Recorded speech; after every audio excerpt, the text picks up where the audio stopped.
UP का किला भेदना हर party के लिए क्यों है जरूरी? क्या यूपी ही तय करता है देश की सियासत? सियासी उठापटक के बीच देश की 17% आबादी वाला यूपी है बेहद खास।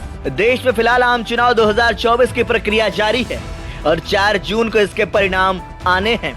अभी तक 4 चरणों के मतदान हो चुके हैं और इस चुनाव में भी सबकी निगाहें देश के सबसे बड़े सूबे यानी उत्तर प्रदेश पर है। राजनीतिक दल कोई भी हो, वह बिना यूपी के अपनी सियासत का भविष्य शायद ही सोच सके। यही वजह के साल 1947 से आजादी के बाद से लेकर 2019 तक आम चुनावों ने प्रधानमंत्री नरेंद्र मोदी समेत देश को 15 प्रधानमंत्री दिए हैं। साल 2011 की आबादी के अनुसार देश की कुल आबादी में 17% योगदान देने वाले उत्तर प्रदेश 6 प्रधानमंत्रियों का जन्म स्थान भी रहा है। कुल 9 प्रधानमंत्री उत्तर प्रदेश के किसी न किसी संसदीय क्षेत्र से चुनकर लोकसभा पहुंचे और देश का प्रतिनिधित्व किया। आजादी के बाद से लेकर भी अब तक कुल 77 सालों में 75% समय जो नेता प्रधानमंत्री रहे उनका वास्ता किसी न किसी रूप से उत्तर प्रदेश से जरूर रहा है। इन प्रधानमंत्री का रहा यूपी से खास कनेक्शन। इस फहरिस्त में सबसे पहला नाम पंडित जवाहरलाल नेहरू का है। देश के प्रथम प्रधानमंत्री रहे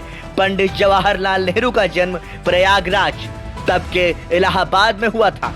वह 17 साल यानी करीब 6130 दिन तक देश के प्रधानमंत्री रहे। इसके बाद उनकी बेटी इंदिरा गांधी 15 साल यानी करीब 5829 दिन तक देश की प्रधानमंत्री रहीं, जबकि अटल बिहारी वाजपेयी 6 साल तक देश के पीएम रहे। इसके बाद प्रधानमंत्री नरेंद्र मोदी साल 2014 से लेकर 2019 तक देश का प्रतिनिधित्व कर रहे हैं। पीएम मोदी भी यूपी के वाराणसी से 2 बार से सांसद हैं और तीसरी बार चुनाव के लिए बीते दिनों नामांकन भी दाखिल कर दिया है। यही नहीं, इसके अलावा लाल बहादुर शास्त्री भी इलाहाबाद से सांसद रहे। वह 1 साल 216 दिन तक देश के प्रधानमंत्री रहे।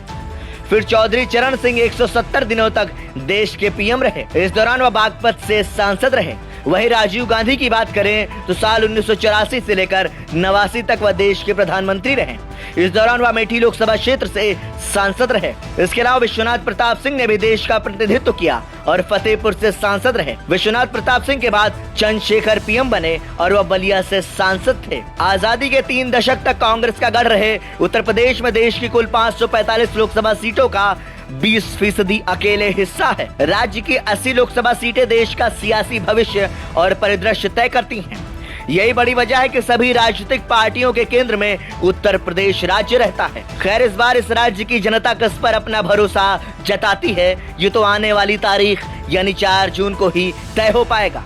ब्यूरो रिपोर्ट, संदेश वाहक।